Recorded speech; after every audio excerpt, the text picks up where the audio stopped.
दादा, तुमची जी प्रमुख मागणी होती की वाल्मिक कराड यांच्यावरती मकोका लावण्यात यावा, ती मागणी कुठेतरी पूर्ण होताना दिसते. वाल्मिक कराड यांच्यावरती मकोका लागला आहे. आमची प्रमुख मागणी ही आहे की जे या क्रूरकर्मी हत्याकांडातील जे आरोपी आहेत, मग ते कोणी पण असो, मुख्यमंत्री साहेबांना पण तुम्हाला शब्द दिलेला माहिती आहे की ह्याच्यात कोणी पण असू द्या, आमची मागणी काय आहे प्रमुख, की जे संतोष अण्णा देशमुख माझे बंधू, त्यांची हत्या ज्यांनी कोणी कटकारस्थान करून केली, जे संघटित गुन्हेगारीमधून घडली, त्या सगळ्यांना, मग त्याच्यात नावं कुणाची पण असू द्या, आम्ही आत्तापर्यंत काय बोलतो आहे, आमचा पोलीस प्रशासनावर विश्वास आहे, आमचा मुख्यमंत्री साहेबांवर विश्वास आहे आणि आमचं जे यंत्रणा कार्यरत आहेत त्यांच्यावर विश्वास आहे.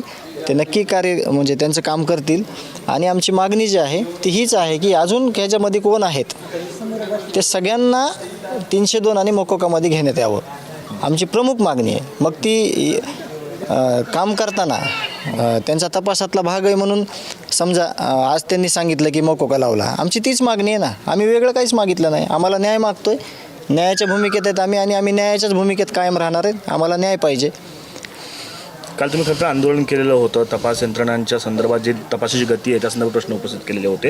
आज त्या गतीनं जाताना दिसतंय, मकोका लागलेला आहे. कोर्टानं जरी MCR मंजूर केलेला असला तरी मकोकामध्ये आता जामीन मिळणं अवघड होणार आहे. कुठंतरी हा दिलासादायक निर्णय म्हणावा लागेल CID पथकाचा किंवा तपास यंत्रणांचा. SITचे प्रमुख जे आहेत तेली साहेब, त्यांच्याशी आम्ही आज 3 वाजता चर्चा करणार आहोत, जे गावकरी आणि आम्ही आहेत. मग त्यानंतर ज्या काही ते गोष्टीचं स्पष्टीकरण आम्हाला देतील. आमच्या पण त्यांना एकच मागणी आहेत की तपास चांगल्या पद्धतीनं झाला पाहिजे.